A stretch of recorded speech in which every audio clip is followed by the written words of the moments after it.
Good morning, everybody. Thank you to the RSB for the invitation to come and speak to you today.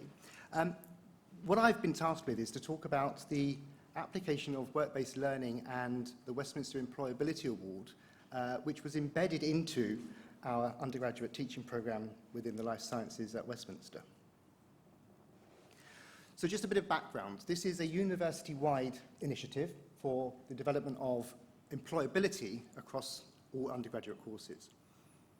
The idea is that the courses are going to prepare students for graduate level work and to promote industry as part of the employment process.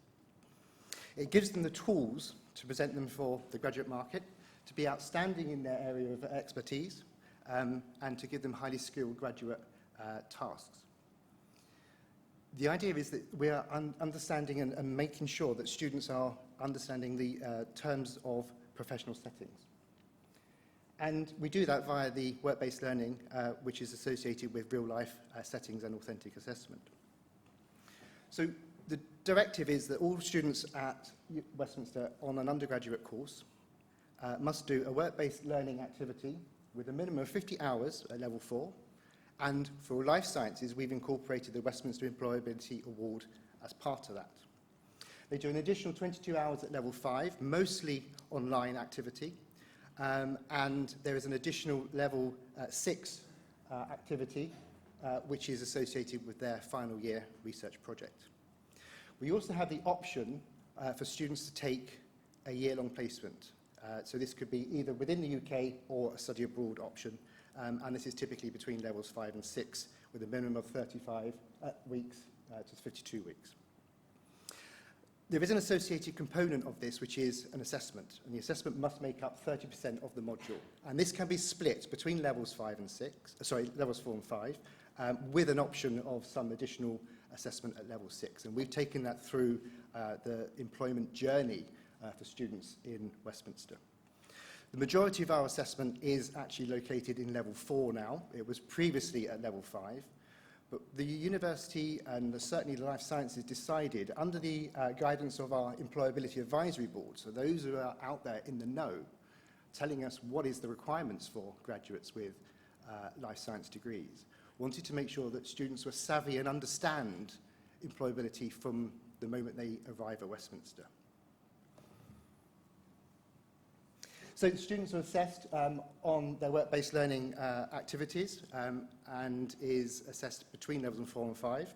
So for life sciences, what we did incorporated, and this went through our internal revalidation process, and we were very mindful of the requirements of both the IBMS and RSB accreditation requirements for teaching. So at level 4, our undergraduate students undertake an infographic, which is taking information from scientific literature and portraying this in a way that's suitable for the general public to understand. It's worth 10% of the mark. There is a reflective employability portfolio, and the stress and what we stress to the students on this is that this is not to be taken in the mindset of a modular concept. They don't just do it at level 4 and forget about it, which happens quite a lot with most of the teaching that happens in a modular concept. We want to build a journey, an employability journey, across their university experience, be it either a 3-year full-time route or that route which takes a year into placement. The last thing is a group activity, which is a themed meeting plan. So they are given a budget, a fictitious budget. They are given a set of criteria to host a scientific conference or a job fair. And as a group, they have to come up with a meeting space. They have to incorporate speakers. They need to ensure that the budget is met and not overspent, which is very important.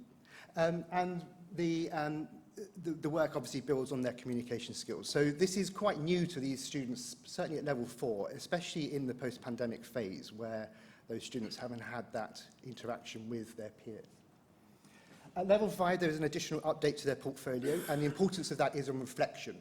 Okay, so they might submit their CV. They may actually then forget about the fact they've done a CV and not actually look at their CV until level 6, thinking, I'm going to graduate in a few weeks, I need a job.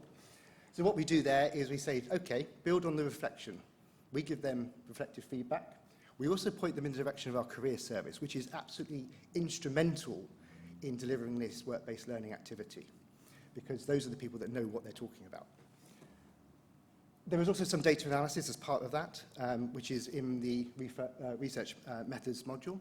And at level 5 and 6, between that year, if they do a placement year, there is a portfolio which they build on their employability journey, and they take that from their placement activities. The content, and this is very much, again, a university directive, is that the content is delivered both by internal and, importantly, external speakers. And these are derived from people that we know from our own particular cohort of industry expertise and from our employability board. The lecture component is actually quite difficult to run because we have a very large cohort at level 4. So this is actually a school-wide activity. Previously, we had a biomedical sciences module for employability, and the other life science courses were separate. So this is now an incorporated pan-discipline module. So we do this mainly as 2 runs. It is offered as a hybrid, but we stress the fact that it should be on site, and we bring our speakers on site. So the internal speakers cover scientific discovery, the introduction to our careers service and careers platform by our careers service specialists, ethics and integrity in science, communication skills, the routine health and safety laboratory, library and referencing, reflective practice, big data, and paper critique. Our industry speakers cover navigating careers in science. We bring people in that have career expertise from life science industry. We bring people in that have graduated from our courses. So we have our alumni come and speak to our students. We have those from professional bodies come to speak, and we invited the RSB and the IBMS to deliver on professionalism. We also take into consideration intellectual property, commercial awareness, good laboratory practice, and regulatory affairs in life sciences and the IVD. So what about the Westminster Employability Award? So the award initially was an extracurricular activity, and in general it still is. Students can attend and record activities attributed to their employability journey. They are awarded points depending on the length of the duration and the complexity of the activity they're undertaking. There are 4 pathways to the award, and these are bronze, silver, gold, and platinum, and they need to be completed in appropriate order of activity. So whilst we try to get most students to do bronze at level 4, which is now part of the incorporated module, it gives the students the taster for the rest of the award. Some students are quite proactive and will migrate on to the next level. Previously, the award was you did a level, and that level was the only level you could have in an academic year. The university has changed its process now, and students can progress at any rate. So the benefits to the students is to enhance their profile, to get them job ready, be part of our scientific community. It gives them careers and employability resources and activities.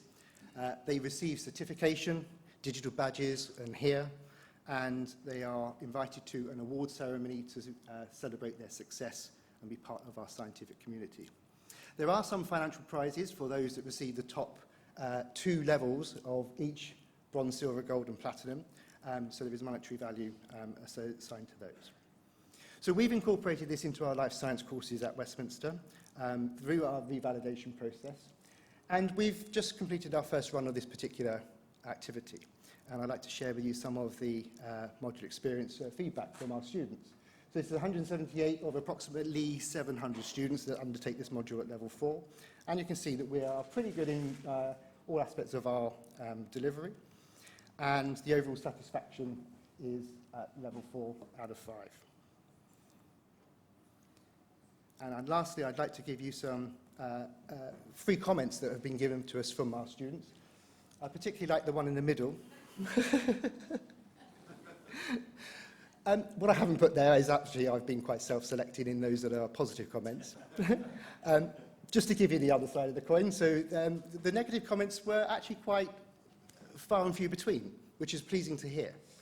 What we did find is that we run an ABMS course, which is via the apprenticeship route, and those students didn't see the value of doing this. They're already employed in the National Health Service, they're undertaking work, they are on day release to our undergraduate course for the Applied Biomedical Sciences. So this is something we need to think about and look at in maybe designing specific structure for that particular cohort, which is a very small cohort of the complete biomedical sciences courses that we have at Westminster. So thank you very much for your time, and I look forward to questions in the session after.